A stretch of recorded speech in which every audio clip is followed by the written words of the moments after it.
Hello friends, welcome to my channel UPSC 365। आज की इस वीडियो में मैं आप लोगों से एक बहुत इंपॉर्टेंट टॉपिक शेयर करने वाला हूँ। इंडियन एक्सप्रेस का एक आर्टिकल था जो आज के न्यूज़पेपर में पब्लिश हुआ था, नेशनल रिसर्च फाउंडेशन से रिलेटेड। इंडियन गवर्नमेंट ने नेशनल रिसर्च फाउंडेशन का बिल पास कर दिया। उससे रिलेटेड जो भी डिटेल्स हैं हम आज के इस वीडियो में देखेंगे। तो चलिए स्टार्ट करते हैं।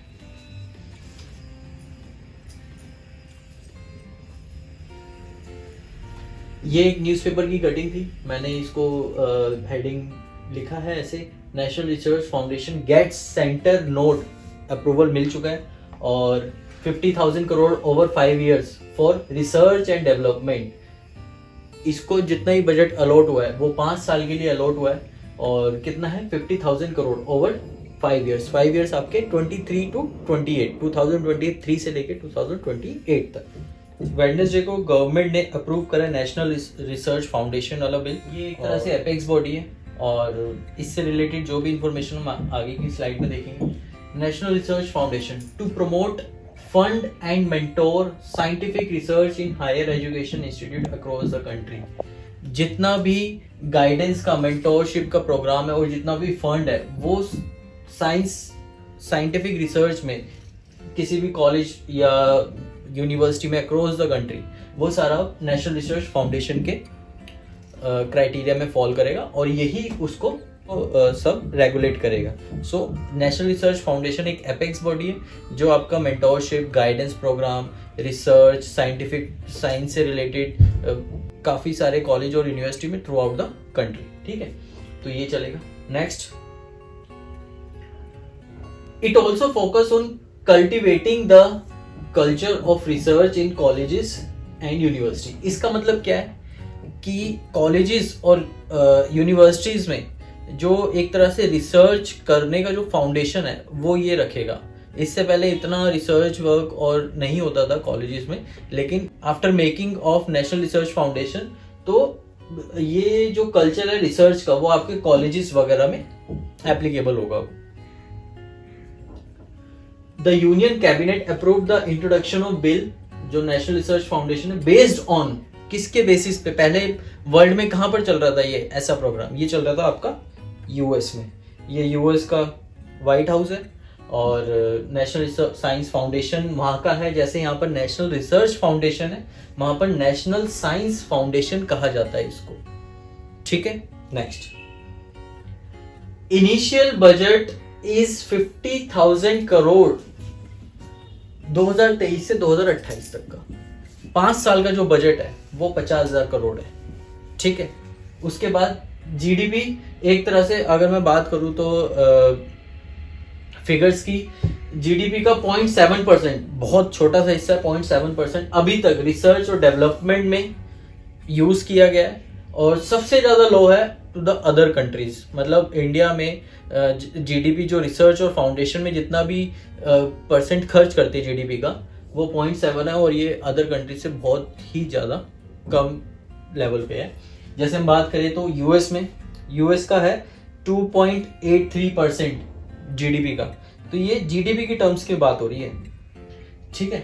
चाइना में है 2.14%, इजराइल 4.9, इजराइल का बहुत ज़्यादा है कि वो अपने जीडीपी का 4.9% रिसर्च एंड डेवलपमेंट में यूज कर रहे हैं, ठीक है। तो अब इंडिया भी इसी प्रोग्राम के थ्रू नेशनल रिसर्च फाउंडेशन में अपना इन्वेस्ट करेगा। नेक्स्ट, डॉक्टर जितेंद्र सिंह जो मिनिस्टर है साइंस एंड टेक्नोलॉजी के, उन्होंने क्या बोला है? फोकस कहां रखा जाएगा? पेरिफेरल, ऑब्वियसली डेवलपमेंट पे, रूरल, ठीक है, और सेमी रूरल वो एरियाज होते हैं जो ट्रांजिशन फेज में होते हैं रूरल से आपके सिटीज की तरफ के। मतलब उसमें सेमी रूरल्स में डेवलपमेंट होती है, एक ट्रांजिशन फेज होता है, इस वजह से वो फुली डेवलप नहीं होते लेकिन वो उस प्रोसेस से गुजर रहे होते हैं, ठीक है। तो इन 3 जगहों पे, इन 3 पैरामीटर्स पे ज्यादा फोकस किया जाएगा। To democratization of funding of science. Democratization का मतलब है कि इसको हर सेक्टर में इंप्लीमेंट किया जाएगा, ठीक है। नेक्स्ट, एनआरएफ रिसर्च एरियाज कौन कौन से इसके रिसर्च एरियाज होंगे। पहला होगा national science and engineering. Natural science and engineering में इसका सबसे पहला एरिया होगा, ठीक है। उसके बाद आर्ट्स। आर्ट्स में भी ऐसा नहीं है कि साइंस में ही ये सारा इन्वेस्ट करेगा, रिसर्च करेगा, डेवलपमेंट करेगा, नहीं।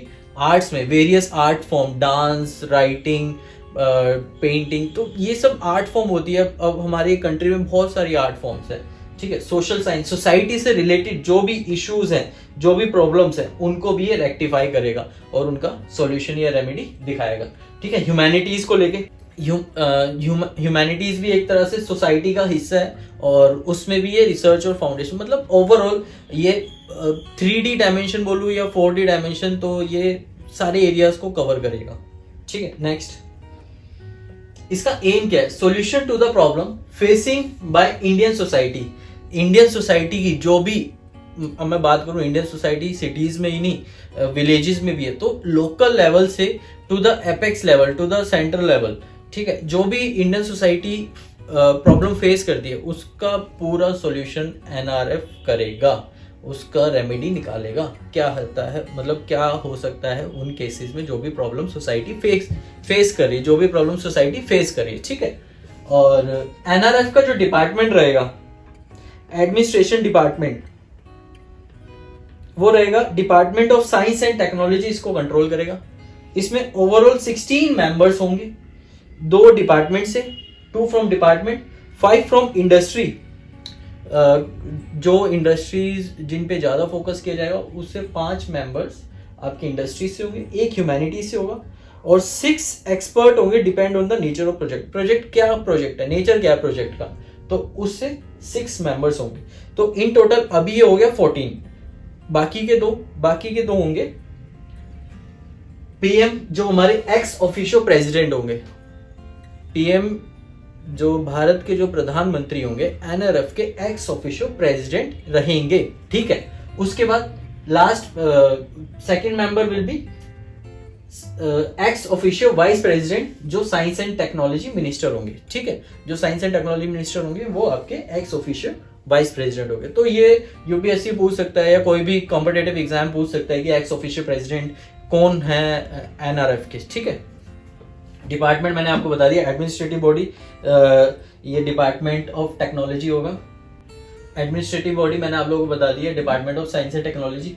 अब ये जो बिल पास हुआ है, ये किसको रिपील कर रहा है, किसको हटा रहा है? ये science and engineering research board को हटा रहा है और अपने सब्ज्यूम कर रहा है इनटू एनआरएफ, मतलब इसको एक ही बना रहा है, ठीक है। तो अलग अलग बोर्ड्स की जरूरत नहीं है, एक ही बनाएगा वो एनआरएफ, जिसको हम कह रहे हैं नेशनल रिसर्च फाउंडेशन, ठीक है। अब ये आर्टिकल पब्लिश हुआ था पीआईबी पे, सो मैंने ये आर्टिकल निकाला आप लोगों के लिए और इसमें लिखा है cabinet approves introduction of national research foundation bill 2023 in parliament to strengthen research ecosystem in the country, ठीक है। तो मेजर फोकस किसके ऊपर करा जाएगा? इकोसिस्टम इन द कंट्री, ठीक है। तो ये मैंने आप लोगों के लिए 28 जून को ये पब्लिश किया गया था और इसमें सारी डिटेल्स लिखी हुई है, जो जैसे कि मैंने आप लोगों को बता दी। अगर आपको इसमें से भी पढ़ना है आप इसमें से भी पढ़ सकते हैं, ठीक है। और जो भी आपको कोई भी क्वेश्चन लगे पूछने लायक है या कोई भी क्वेश्चन है तो आपको नहीं समझ में आ रहा है इससे रिलेटेड, तो आप कमेंट सेक्शन में पुट अप कर सकते हैं। तो आज की मैं अपनी ये वीडियो यहाँ पर एंड करता हूँ और ये बहुत इंपॉर्टेंट है टॉपिक, न्यू टॉपिक है एक तरह से मैं बोलूँ तो, कॉम्पिटिटिव जो एग्जाम्स की जो तैयारी करते हैं बच्चे उनके लिए। सो इसको छोड़िएगा नहीं, कोई भी एग्जाम आ रहा है उसमें हो सकता है इससे रिलेटेड एक क्वेश्चन आए, क्योंकि ये अभी करंट, मतलब बहुत ही ज़्यादा करंट टॉपिक है। So thank you for watching my video. Hope आप सभी को ये वीडियो अच्छी लगी। सो सब्सक्राइब करें, लाइक करें एंड शेयर करें। बाय, जय हिंद।